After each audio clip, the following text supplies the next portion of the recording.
Ce samedi du week-end de Pentecôte, c'était déjà la 6e édition de Festifamille, un rendez-vous annuel que les familles de Lonne-Plage et plus loin ne veulent surtout pas louper.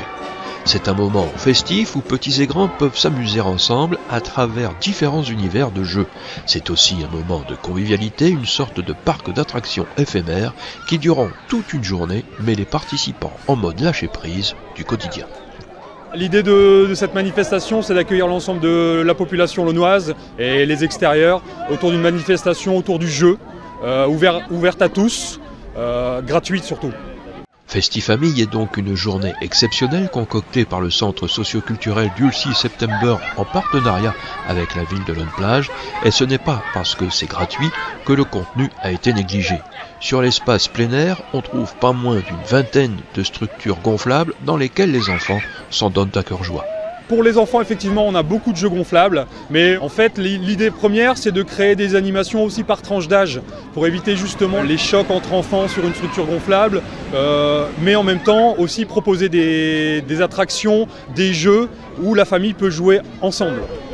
Outre les structures gonflables, le trampoline à élastique, ou comme on le voit sur ces images, c'est un jeu d'équipe, tout un monde de jeux attendait les participants à l'intérieur de la maison de l'enfance, où différents univers permettaient là encore de s'amuser en famille.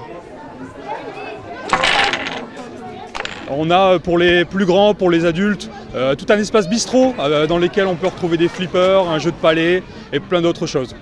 Plein d'autres choses en effet, comme des baby-foot où celui qui gagne n'est pas forcément celui qui a le plus d'expérience, une table de ping-pong d'où s'échappe régulièrement la balle, le fameux jeu de palais avec une stratégie déstabilisante, ou bien encore ce jeu de mesure de la force de frappe d'un coup de poing. Attention, il y a là des champions de la discipline.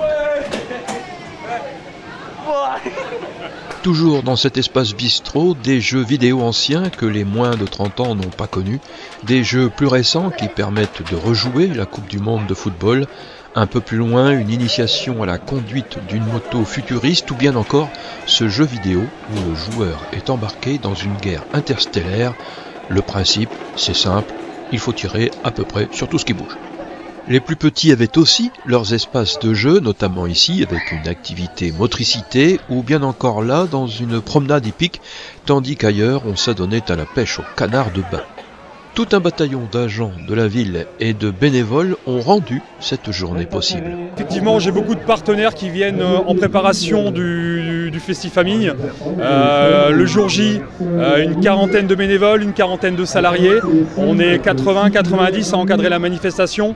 Une manifestation en sécurité, aucun enfant ne peut repartir seul sans un adulte et chaque structure, chaque stand est tenu par minimum 2 personnes pour la sécurité de tous. En tant que parent moi-même, la sécurité c'est l'enjeu essentiel pour qu'il y ait 0 blessé et aucun enfant qui se perd sur la manifestation. Quel que soit l'âge des participants, il n'était vraiment pas possible de s'ennuyer à ce Festifamille, à moins que ce ne soit un jeu.